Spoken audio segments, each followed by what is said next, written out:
E hoje o Justiça na TV fala de um tema muito importante, o direito tributário. Quem não conhece imposto de renda? Punições, infrações, multas, quanta coisa que vem e que vai e que nós temos que conviver nos dias atuais.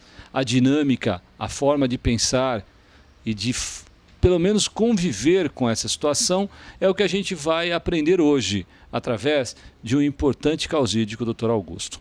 Dr. Augusto, quando e por que buscar a área tributária? A área tributária, para muitos, num primeiro momento, causa medo.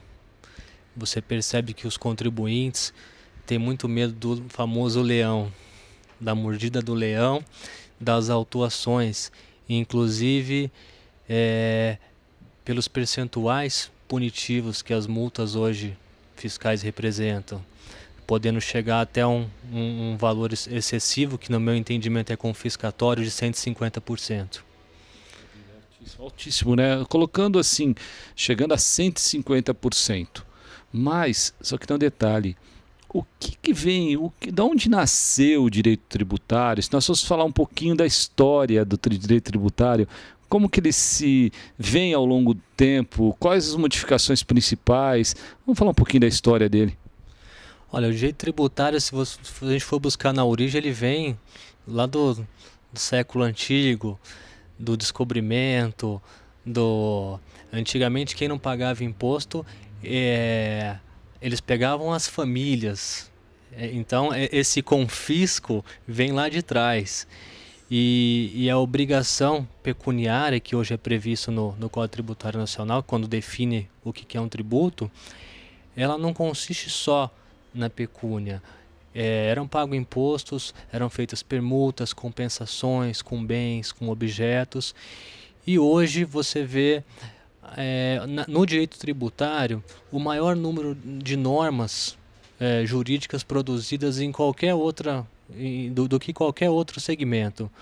Hoje você tem uma média de 2,5 normas tributárias produzidas por dia no Brasil, o que deixa qualquer contribuinte, qualquer operador do direito na área esse mas estudando, se dedicando, se atualizando, a gente consegue se inteirar e entender um pouco desse ordenamento jurídico que hoje nossos governantes estão impondo, tanto a nível federal, estadual e municipal, que são as 3 esferas aí que têm a competência para poder cobrar e para poder instituir tributos. Interessante. Agora, o Código Tributário Nacional, quais as principais partes dele e o que pode legislar o governo municipal, o estadual e o federal?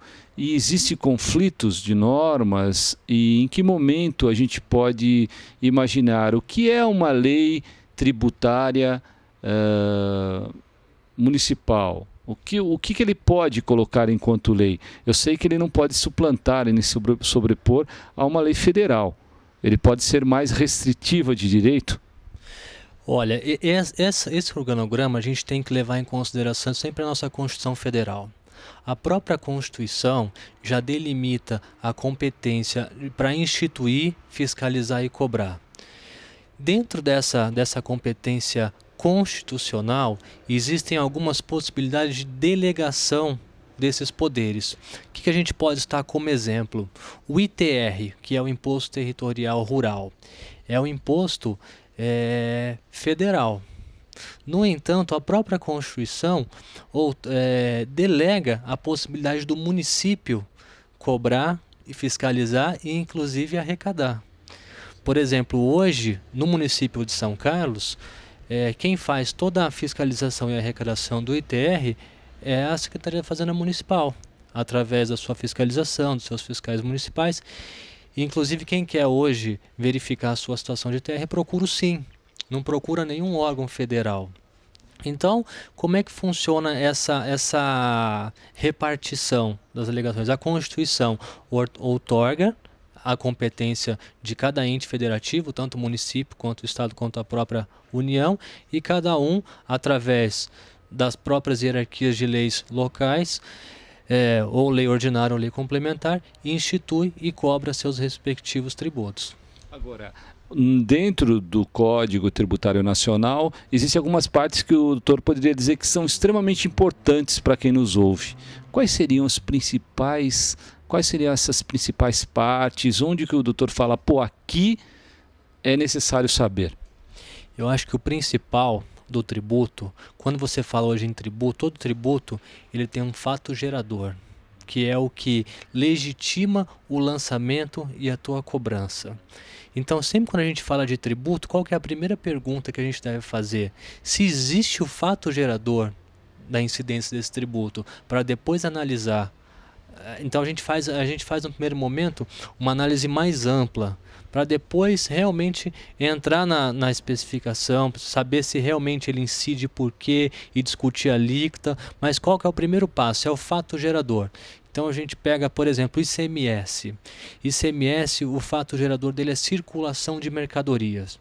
Então se eu tenho aqui um estabelecimento comercial e eu vou transportar uma mercadoria para uma outra localidade, existe uma circulação de mercadoria. Se eu estou fazendo uma compra e venda, eu tenho que ter uma nota fiscal.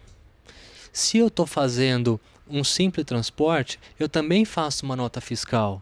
Mas se é um transporte, simplesmente para uma transferência de mercadoria, a mercadoria saiu do meu estabelecimento e foi para a minha filial. Não tem a circulação, não tem o fato gerador do tributo. No entanto, se essa mercadoria sair do meu estabelecimento e não for para a minha filial, for para um outro estabelecimento que vai efetuar a venda dessa mercadoria, existe o fato gerador do tributo. E aí tem que ser recolhido o ICMS. Interessantíssimo isso. Agora, uma pergunta que é clara, né, doutor? Como se defender do leão, hein? Olha, eu acho que principalmente o leão, toda a norma de direito público, ela tá inserida no princípio da legalidade. Então o leão, ele tem que fazer o que a lei manda. É diferente do direito privado, que você pode fazer tudo que não é proibido. No direito público, que enquadra seu direito tributário, o leão só pode fazer o que está expressamente previsto em lei. Então, muitas vezes, como se prevenir? Entender e ler as normas a que você está sendo submetido pelo leão, para saber se ele mesmo, o leão, que está te fiscalizando e está instituindo o tributo, está cumprindo as normas que ele deveria cumprir, que muitas vezes não cumpre, e são as brechas que nós aproveitamos para quê? Para poder fazer as defesas de infrações cometidas. E muita coisa interessante é o contribuinte, até por desconhecer essas normas, até não faz parte do dia a dia dele, eu entendo que, na minha opinião, todo mundo deveria ser um pouco advogado para saber, mas infelizmente a gente sabe que cada um tem. Mas em muitos casos, até por falta de desconhecimento e de forma até ingênua, o contribuinte acaba prestando informações que ele não era obrigado, que a lei não obrigava ele a estar prestando para o fisco. E essas informações são revertidas contra ele. Vou dar um exemplo, o que acontece muito. Às vezes o fisco faz uma notificação alegando que o contribuinte está omitindo rendimentos. E pede para que o contribuinte apresente os seus extratos, os seus comprovantes de movimentação. E o que o contribuinte faz no primeiro momento? Ele, por desconhecer a legislação, desconhecer a questão, a proteção ao sigilo fiscal, ao sigilo bancário previsto na Constituição, fornece para o fisco, para o leão, todas as suas informações. E aí dá enseja o quê? A um auto de infração, porque por algum momento ele não vai conseguir demonstrar ou justificar alguma movimentação financeira que foi feita na sua conta e acaba sendo multado, inclusive sofre um auto de infração com uma multa que pode chegar até 150% do valor omitido. Mas aí então você está produzindo provas contra você mesmo, sem saber o que você está fazendo, porque na verdade você poderia dizer, não vou produzir prova contra mim mesmo. Se o fisco está vindo através de uma cartinha me solicitando para apresentar extratos, ele teria que vir com esses extratos, apontar onde é que estão os pontos de estrangulamento ou o erro, e a partir daí vamos discutir. O ônus da prova que é uma discussão muito ampla, na maioria das vezes, com algumas exceções em relações de consumo e relações de trabalho, é sempre de quem alega. Então, se o fisco está alegando que você está omitindo rendimentos, ele tem que demonstrar e provar. Ele não pode, de forma genérica, imputar ao contribuinte uma possível infração e pedir para que o contribuinte produza provas contra ele mesmo. Isso é inadmissível. Inadmissível. Você vê o quanto é importante conversar com o Dr. Augusto Falvel de Moraes nessa importante área que é o direito tributário, que mexe com a nossa vida, mexe com o nosso dinheiro, mexe com os tributos, com aquilo que nos é cobrado no nosso dia a dia, no nosso imposto de renda. Falando nisso, eu vou aproveitar a boa sapiência do Dr. Augusto e vou perguntar um pouquinho sobre execução fiscal e auto de infração. O que o doutor poderia explicar para a gente nessa área em questão? Olha, eu acho que tudo começa com o que a gente já citou, que é o fato gerador. Todo tributo que houver, todo fato gerador que resultar num lançamento tributário e houver alguma infração por parte do contribuinte, isso sempre vai resultar num auto de infração. Que desse auto de infração sempre cabe uma defesa administrativa, e ao final dessa defesa administrativa, ou o contribuinte vai ter a sua impugnação acatada e esse auto de infração vai ser extinto, ou o auto de infração vai persistir, vai haver uma inscrição dessa dívida na dívida ativa e, consequentemente, os procuradores responsáveis, ou se for uma dívida municipal, estadual ou federal, vão estar ajuizando a execução fiscal para quê? Para que ou o Estado, ou a União, ou o município possa satisfazer o seu suposto crédito. Agora, você que está nos ouvindo e nos assistindo, é bom você anotar o contato do Dr. Augusto Falvel de Moraes, porque é uma pessoa especializada nessa área do direito tributário. Eu vou pedir para ele agora o telefone, o e-mail de contato, para você que tem dúvidas. Nós estamos num programa cultural. Você tem dúvidas em algum momento sobre os seus tributos? Fale com ele. Ele com certeza passará um e-mail ou poderá esclarecer dúvidas a respeito de quem nos assiste. Augusto, qual seria o teu telefone, o seu meio de contato para quem nos assiste e gostaria de tirar mais dúvidas? Olha, eu vou deixar o meu telefone de contato do escritório, é o 3364 3083. E o meu e-mail é augusto@falvelesquelino.com.br. Com certeza, passando um e-mail para você, olha, doutor, eu tenho dúvida, esse tributo é ou não é legal, e qual a forma que eu devo pensar, onde eu devo pesquisar mais, quais livros eu devo ler para tirar dúvidas, é uma boa, né?